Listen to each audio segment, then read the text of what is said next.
going, Sha? Not bad. We're just trying to make it through. Amen. Amen. Uh, Surviving the times, baby. yeah, that's all. What's new with you? I'm good. I'm good. I am realizing that I'm excited. I think I have a second wind in life. Oh, a second Real wind at talk. life. Yeah, Okay. y'all. I feel rejuvenated, inspired, and it came from a weird place. Mm-hmm. I was getting ready to do the pod, and I go through the living room. Gabby's working from home, and she usually lets like things play on the TV. She was playing movies that I've never seen, but I've seen pieces of. The Mm-hmm. Scary Movie franchise. Okay, the scary movie franchise. Right. Okay. I think those were the ones where every remotely famous person at the time was in the movies. Yeah, they were like a jokey version of Scream. Yeah. Yes. So um in the movie, I don't think I have to say spoiler at this point. All right, No, I don't think right? so. I again never seen these in I saw 15 minutes of it. It's the most I've seen of any of these. Okay. So I walked in just to every time I would go to a bathroom, I would see a new 6 people on the screen. They're like, "Oh, I know him from this." Right. And she's like, "Yeah, they're all famous now, essentially." Mm-hmm. The supposed killer is the dude who's the Manchurian Candidate guy, the guy from Ray Donovan. Ray Donovan. Yeah. Is that that's not Leah Schreiber. Yeah. Oh, is he Ray Donovan? Yeah, he's Ray Donovan. So that's how I know. I know him as Ray Donovan. Okay. So I didn't know he was in these movies. Again, haven't seen them, but if you would have asked me to guess, he would have never in my life been on the list. Right. And I see the dude in the movie, and I feel like I don't know if they knew at the time, but I feel like they casted him for the future him. If that makes sense. To say that, yo, he was in this. Not because there's certain people that were in that film because they were popular and really beautiful then. Mm-hmm. I think Mr. Schreiber, very handsome dude. Right. But he handsome now. Oh. You know what I'm saying? He peaked at 50 to me. Okay. But that's, to be fair, that is because you did not know what he looked like in, say, his 20s or 30s. But I was looking at it now. Okay. I was seeing the film, and that dude, I don't think it's him.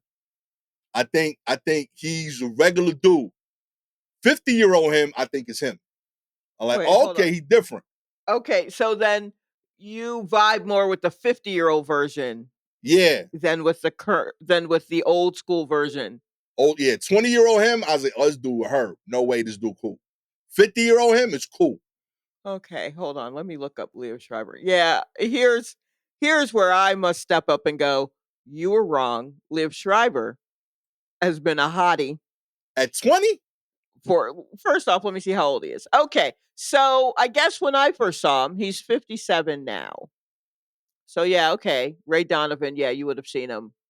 He was in his 50s, starting up in his 50s, for sure. Right. The first time I think I saw him, he was probably in his late 20s, early 30s. Okay. Let me see. Yeah, because he was in a bunch of indie movies.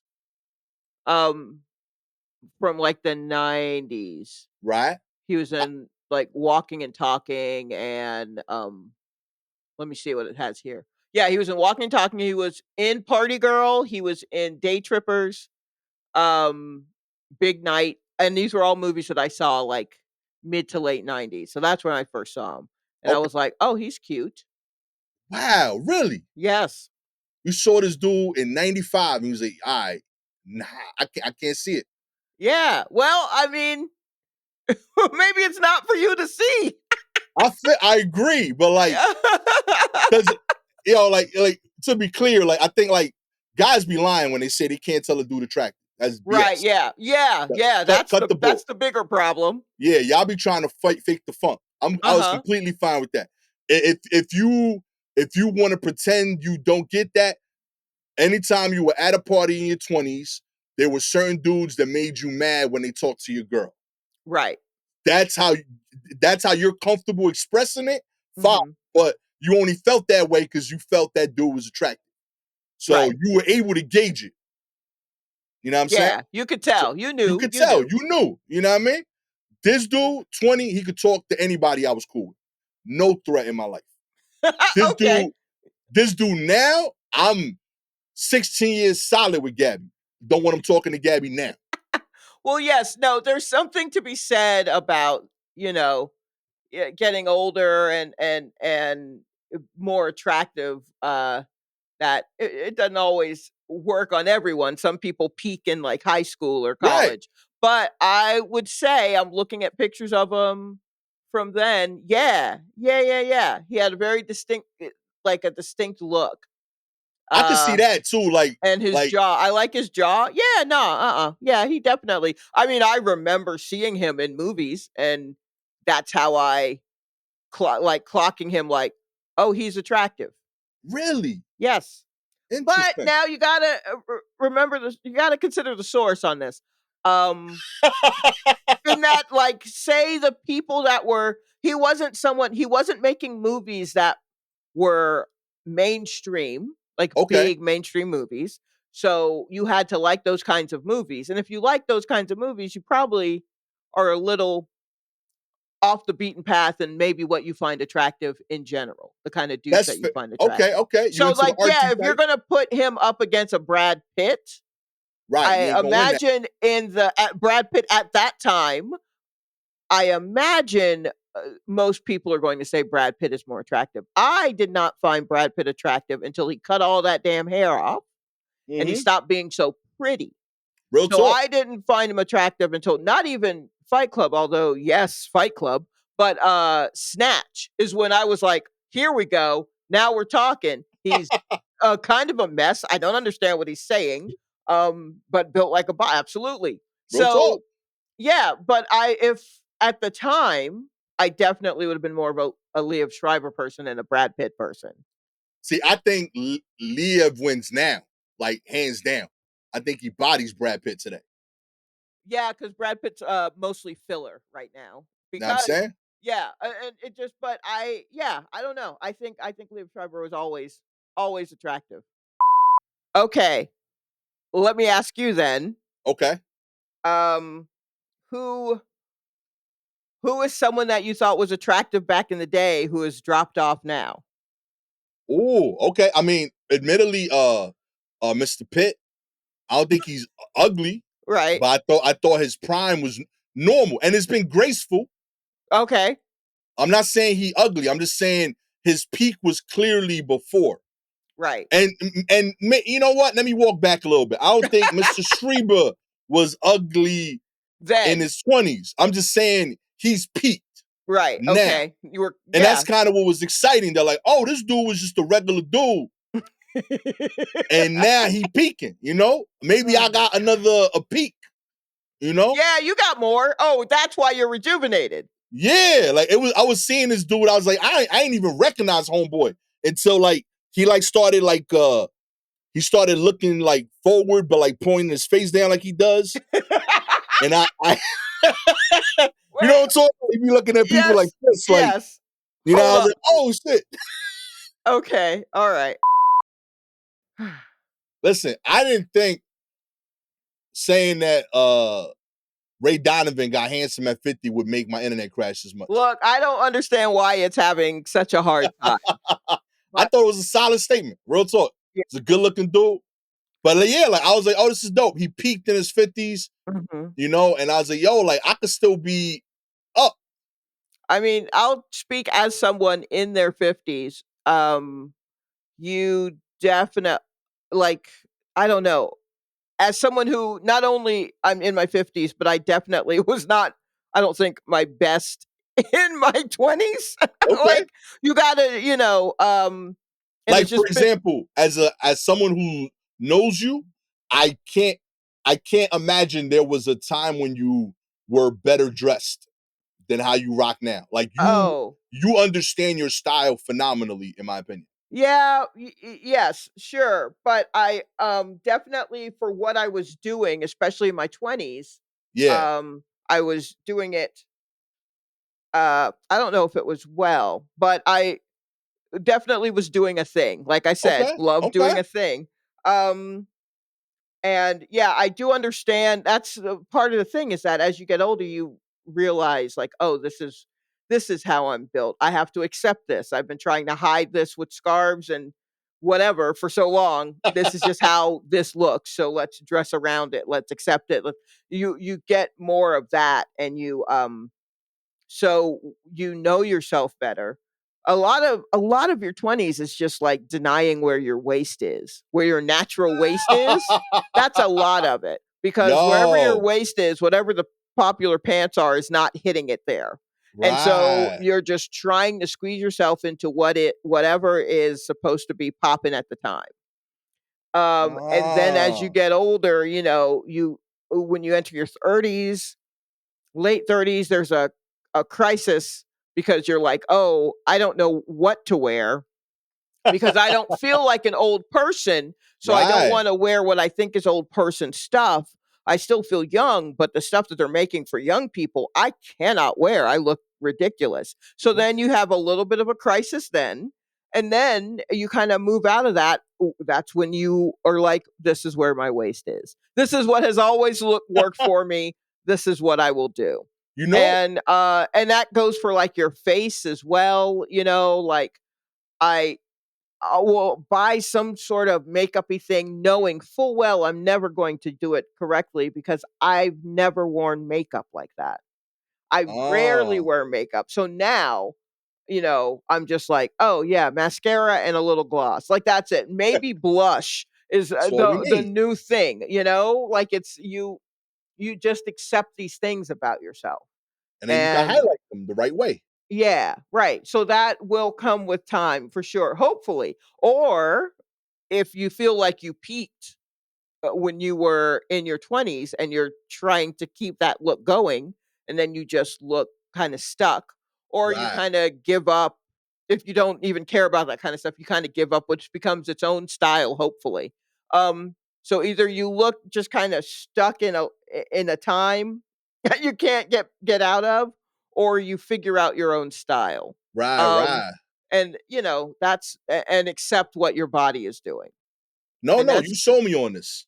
I think I think I witnessed the moment for Mr. Schreiber. I think in in that movie, real talk, in Scream, he was looking straight at the camera at the young Mhm. lady, and he was at eye level with everybody, and like Mhm. that ain't his level. He has to do the little tilt down.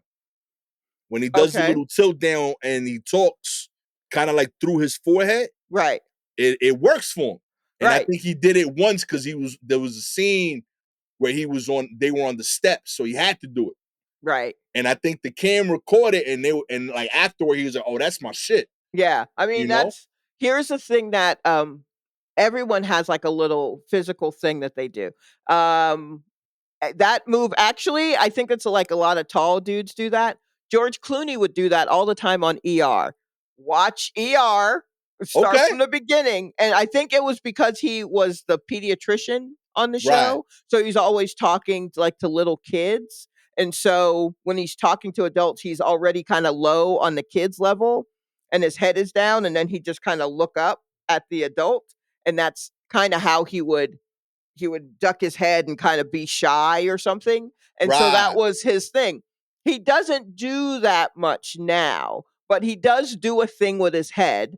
And you're like, there's George. There's the George I've been watching since like Facts of Life or whatever. You know what I mean? Or Roseanne. Like there are little things that Yeah, that you will do when they become part of you. They don't feel like ticks. They're just like this is just kind of yeah, what what you do. And so yeah, like there are all kinds of ways that people move that you're just like, "Oh, you've moved like that the whole time." real talk. Another actor I love, Tim Roth. He Okay, is the way he walks is so, like, borderline cocky, and my man is easily 3 apples tall. And Love it's Tim Roth. and it's the hottest thing in the world. I think he's always been attractive. But, yeah, like, he definitely does he figured out his thing and he does it. See George to me, consistent. Mm. I think Tim Roth, I would say peaked during Lie to Me. Oh, yeah, Lie to Me, he was Lie to Me was fantastic. his yeah, that was his Yeah, era. yeah, yeah. But, Real I talk. mean, Not bad anytime, but Lie to Me is his joint. he just walked in some fashion show not that maybe like a year ago or something. Okay. And he came out, he's shorter than everyone else, and he came out and he had that walk. It's like a wild kind of cocky with his arms flapping walk. Oh And I'm yeah. like, yeah, that's him. And that's how he's been doing it. So yeah, it's kind of wild.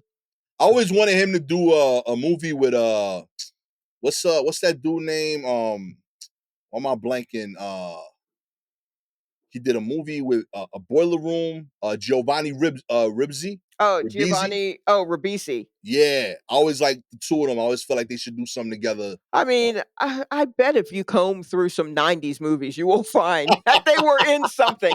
They were in the same circles. I'm willing to bet there was something they were in together. I'm not going to research it. I'm just going to let my brain decide that that would happen.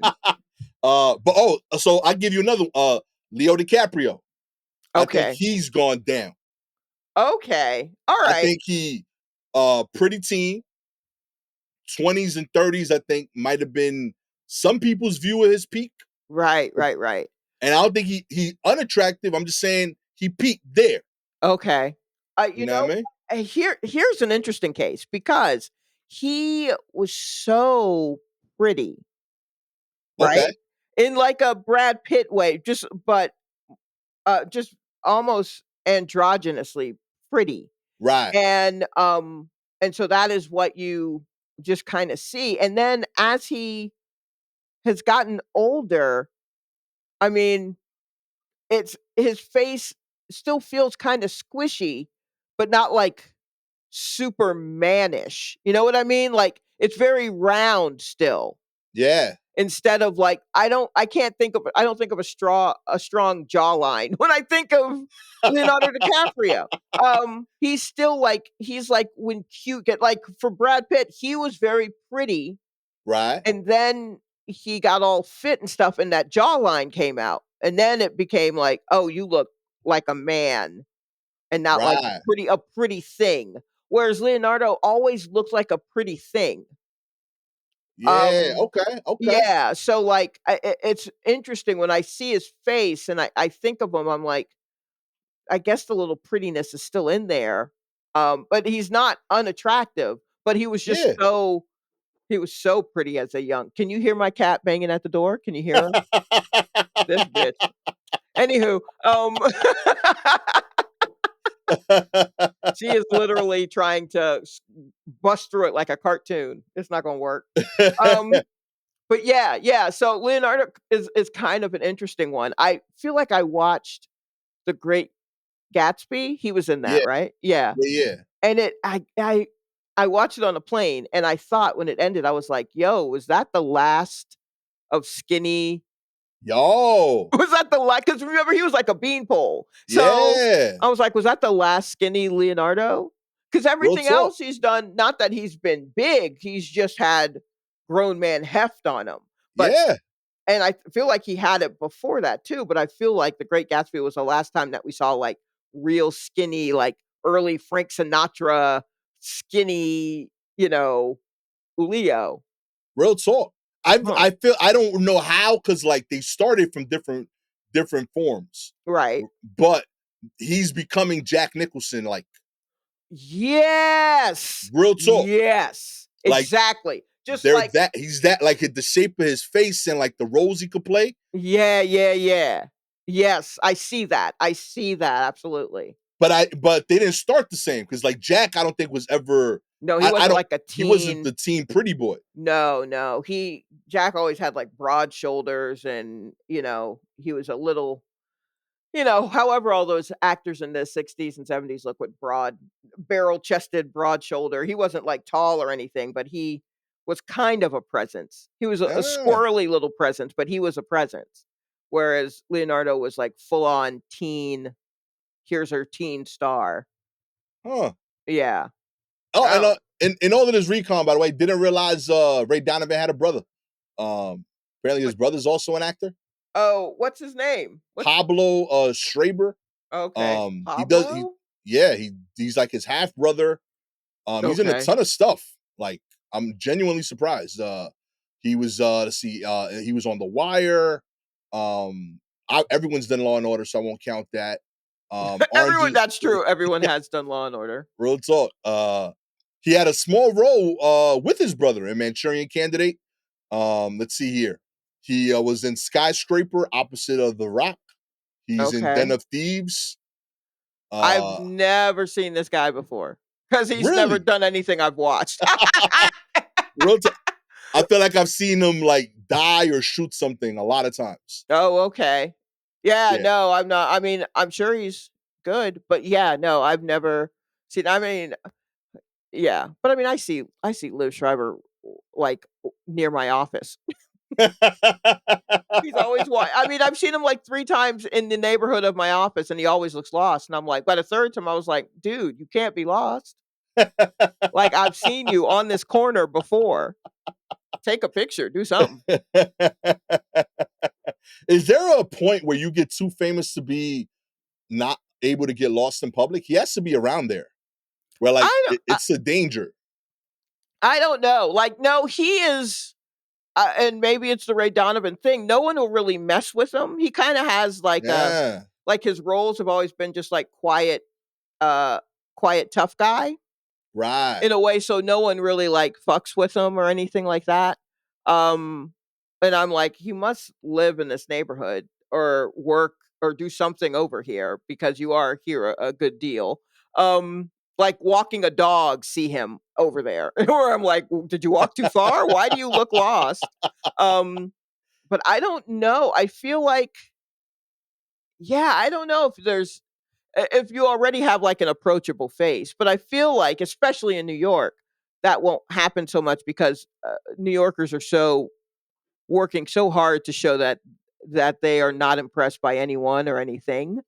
Right. That if you are in their neighborhood, you're just like, oh, they're so and so, and you just keep it moving because you don't want to be the person that's like, oh my gosh, right? So Yo, yeah. I had a fan recognize me on the flight home, Mm, and like he came up to me right before we boarded, and he was like, "Yeah, I just want to say I appreciate your work." And like, I appreciate that, like sincerely. Where I'm not famous enough to get recognized often. right, Work hard, so like every time someone says that, I always ask like their name right, and like so like I could say thank you to them. right. Like, but the dude was so New York that I felt like I started bothering him. All right, all right. I said what I said, my G. Like, calm down.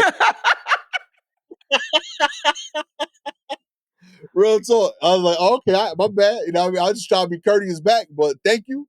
Right. That's so funny. Go New figure. Yorkers.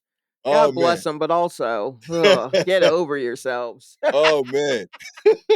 I say as I ignore crossing the street with Alec Baldwin. Look, Oh there's man. Liev Schreiber. Third time. Get it together, Liev Schreiber.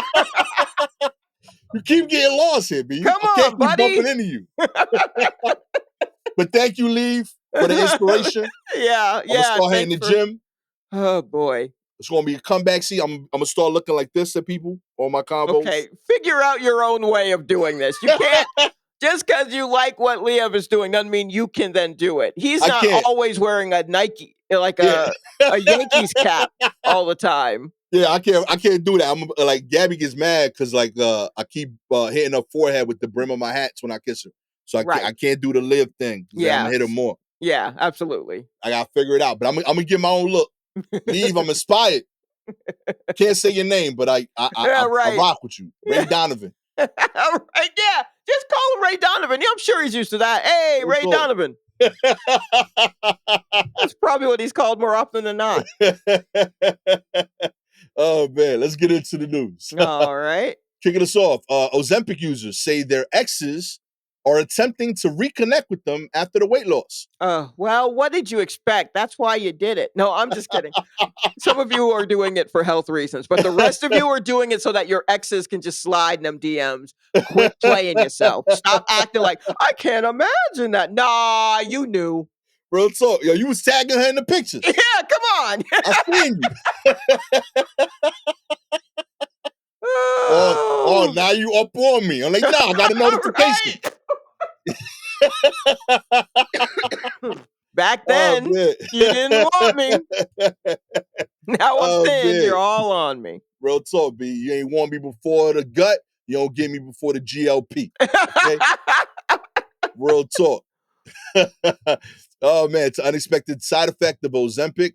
Slim down users of the GLP-1 drug say their exes have started sliding in their DMs. A recent survey by Zip Health, which polled 1,000 individuals using Ozempic, Mounjaro, and other similar treatments, found that 1 in 5 found former flames reaching out to reconnect. The survey found that women on Ozempic were more likely to experience a blast from the past than male users of the same drug. Meanwhile, nearly 1/4 of single surveyed Ozempic users reported receiving more matches or unsolicited messages on dating apps since starting their GLP-1 regime. Yeah. You know what? What this also speaks to a little bit is even if it Ozempic or not, but just like the way that people talk to you when you lose weight. That's completely different than the way that they talk to you when you have some weight on you. And it is so wild to experience. Just like the how you are completely invisible until you lose weight. Then suddenly people notice you. And that's just dirty work. Real talk. You know, that's just dirty work. So yeah, absolutely. If I were on Ozempic and I lost weight and suddenly people were just like, "Hey, what's going on?" I would never respond. I won't respond because that's such bullshit. But that said, that is definitely. I know that I'm sure there are plenty of people who are like, "Yeah, go on, go ahead. What you go talk to me? Talk to me Real nice." Talk. Real talk. That's why I did it. All right. Right. So they could be mean. Maybe. Maybe. I don't know. I mean, I'd get the urge to want to be mean, but I don't think I would. Honestly, I mean, yeah, like I truly would. I probably, if I'm real honest and not in like a woe is me way, I don't really have too many people attempting to holler at me, which is fine. My whole vibe is just like, I ain't with the bullshit in a way that apparently is palpable. So it keeps people from hollering, and I get it. So if I were to lose weight and someone were to slide, I would be like, oh, I don't trust you at all. Because I'm still not with the bullshit. And you're like, yeah, but you're skinny now. Skinny, fat, still not with the bullshit. If anything, you are showing me your bullshit. So I'm really not with it. Real talk. Yeah. Hey, as somebody married to somebody not with the bullshit, it took a solid I don't know, 9 years before me to like say what's up. Like, hey, knew her like that was the homie. 9 years to like, I think she might be open to this. So, that energy is definitely palpable. All right. Oh yeah, that's great. Cause that's a shame. Cause the real gag is I'm with bullshit. I'll put up with bullshit. Real talk. I'm all bullshit. I know she puts up with it. Yeah, but apparently I try when I try to be like I'm with bullshit, and then you bring bullshit to me. I'm like, what is this? And it's like, oh, all right. Well, quit lying. Yeah, Gabby is with the bullshit, but not the same amount of all bullshit. There's very specific bullshit that she's like, all right, we could vibe, we could do this. Right. And there's other bullshit that she's like, I'm not about it, but I'll let you enjoy yourself. Yes. You know? And then there's certain bullshit that she's like, if you don't outgrow this, there will be no other person. you know, and you make decisions accordingly. Right. Okay. In other news, this Iditarod musher is Oh, racing. the Diderot. Iditarod musher is racing with mostly rescue dogs from Alaska shelters. Oh, Oh, that's neat. that's right. Most mushers in this year's Iditarod trail sled dog race are competing with dogs that are bred for these long distance races. Then there's Justin Olnes. Olnes, Olnes, said 11 of the dogs in his starting team of 15 came from the Fairbanks Animal Shelter or from rescue organizations throughout Alaska, including his lead dog, a 3-year-old female named Fly. She's truly an extraordinary dog. It's just so cool that she also happens to have been a puppy that we adopted from the shelter, along with her brother Tippett, who's also a very good dog. But sorry, Tippett, I just have to say, Fly is something else. Okay, she is very good, headstrong leader. I don't think she's reached her full potential, and that makes me really excited. See, even Fly has a little Ray Donovan in her. That's what's Okay. up. Okay.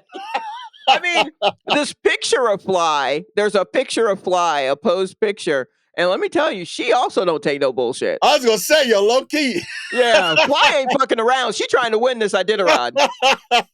Real talk, I promise you, Tippett all bullshit. Yeah, Just for just by this picture. Tippett's a good dog, but he also is with the bullshit. real She is talk. not. Fly is not kidding. Oh man. Make sure you use this picture of Fly for the artwork. Oh my God. Real talk. Owens and his wife, Caitlin, operate the Rerun Kennel just outside of Fairbanks, and their mission is to promote dog mushing while providing homes for rescue dogs in needs. They said racing with rescues can be kind of a gamble. When you go to the shelter and you see a dog that may have potential to want to race, you're looking at its conformation, its attitude, its build. Beyond that, you may not know much. So you're only going to find out by adopting that dog and giving it a go. Okay. How Really dope. you're familiar with the Iditarod? No, I didn't even know how to say the word until 2 minutes ago. Okay. Okay. So it's like it's a annual race. Okay. With huskies or whatever, that I can't remember if it's across Alaska or what the deal is, but it's like just like one of those classic things that has been happening for years. And you know you've got these uh uh, the huskies are usually the dogs there. I'm sure there's documentaries on it. There's lots of footage of like, and you're just there on a fucking on a sleigh with these dogs just mushing through, and you're trying to win. So it's kind of wild that these are rescue dogs and not Oh. because I did I mean, if you're gonna have like 15 huskies, you're gonna need 15 husky money. You know what I mean? That's a lot of hair. You got to comb up, like Real you talk. gotta, yeah. So I kind of like that they're using rescue dogs because I mean, if we got Chihuahuas out there sniffing for drugs, I feel like we could have like other dogs maybe pulling not not like a greyhound. I mean, they're gonna slip right out of working in a team to get you through the thing. But Oh my God. I didn't notice. So the for those like myself that aren't familiar, the teams are usually between 12 and 16 dogs. mhm. At least 5 have to be with you at the finish line. Mm. And Oh they shit. real talk. That's wow, yo. Oh boy. And cover the distance in 8 to 15 days or more. If you're losing, I'm assuming. The Iditarod began in 1973 as an event to test the best sled dog mushers and teams, but evolved into today's highly competitive race. And I believe its namesake is from the Iditarod Trail, which was designated as one of the first 4 U.S. National Historic Trails. Hmm. Oh, right on. Yeah, yeah, it's kind of a big thing. I mean, I've been hearing about it all of my life, which makes sense since it started the year after I was born. Oh, cool. I'm older than the Iditarod. Every day, it's learning a new thing that you're older than. Even if it's by a year, it feels like Jesus Christ.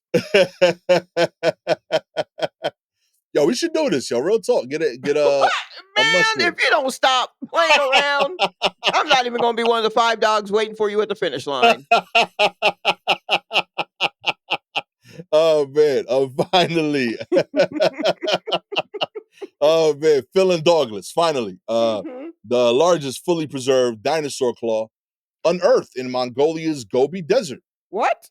That's right, with distinctive two-fingered claws, the remains of a previously unknown species of dinosaur suggests it looked like a bizarre mix of a sloth, a giraffe, and cult movie hero Edward Scissorhands, haha, according to new research. Paleontologists unearthed the fossil in Mongolia's Gobi Desert, and the find is unique because the sheath of one of the digits is intact. Made of keratin, the same material as fingernails, the sheath reveals that the claw itself was much longer than the underlying bones. It is the largest claw of its kind found fully preserved in this way, according to researchers. It's close to a foot in size, said paleontologist Darla Selensky, an associate professor at the University of Calgary in Canada and co-author of the study that discovered on the discovery published in the Journal of iScience. This is by far the biggest claw preserved for a dinosaur that has the keratinosus sheath on it. Okay, there are a lot of qualifiers in that. Yeah, real talk, B. That This is list the kept getting biggest more claw specific. preserved for a dinosaur that has had the keratin. Okay, this let's take a step back.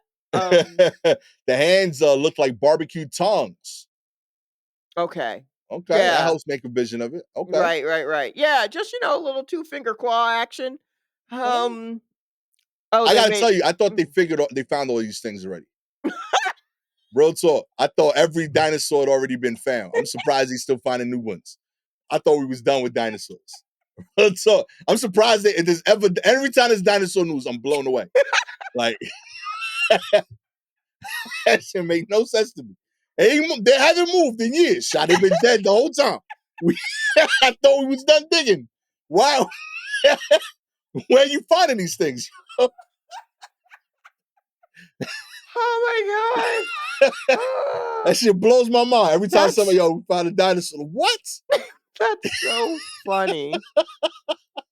Oh my Anytime there's goodness. news on dinosaurs, that's oh my god. That shit blows my mind. Y'all like, yo, we can't find oil and we still finding like a new I dinosaur mean, today. honestly, wherever we found oil, those were dinosaurs.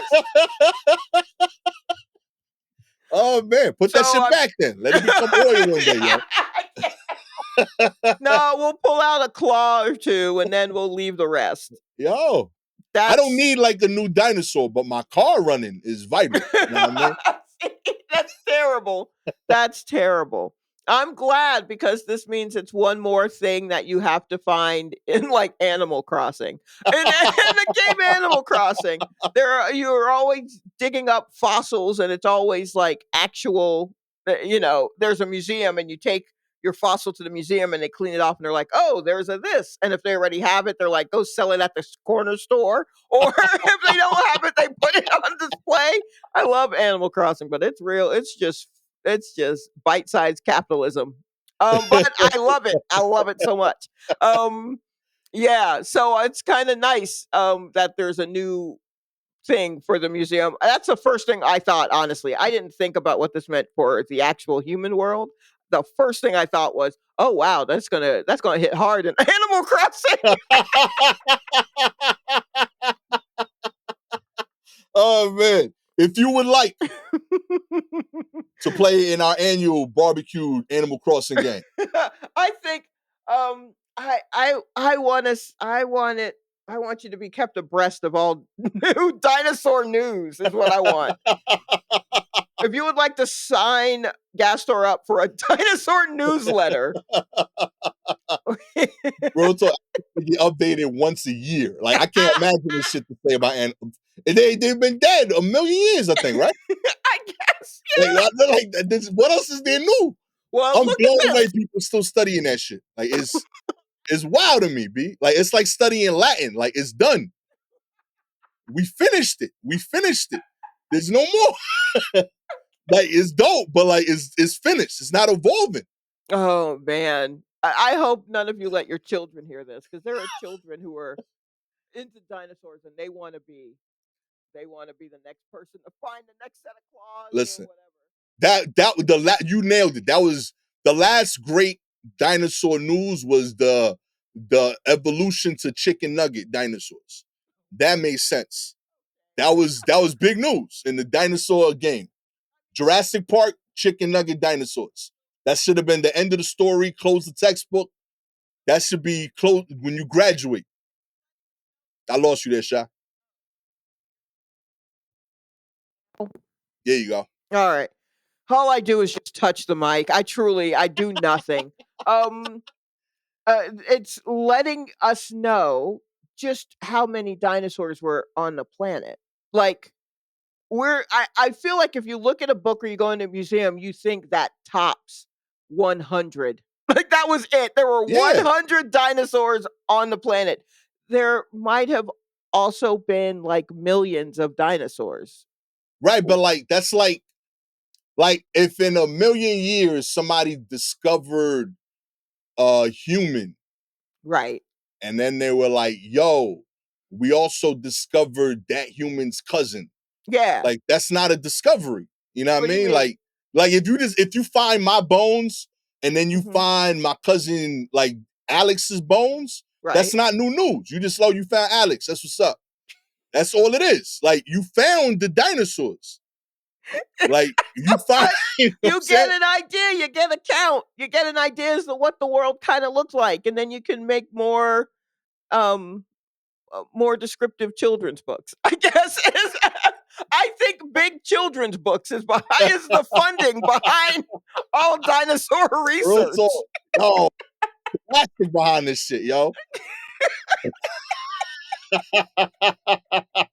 If you have any articles you want us to cover, please DM us directly on Twitter or Instagram at Silky Jumbo or at Gastor Almonte. I didn't even say 4 stars. Let's see, 4 stars. You think there's more dinosaurs to discover. I think there are.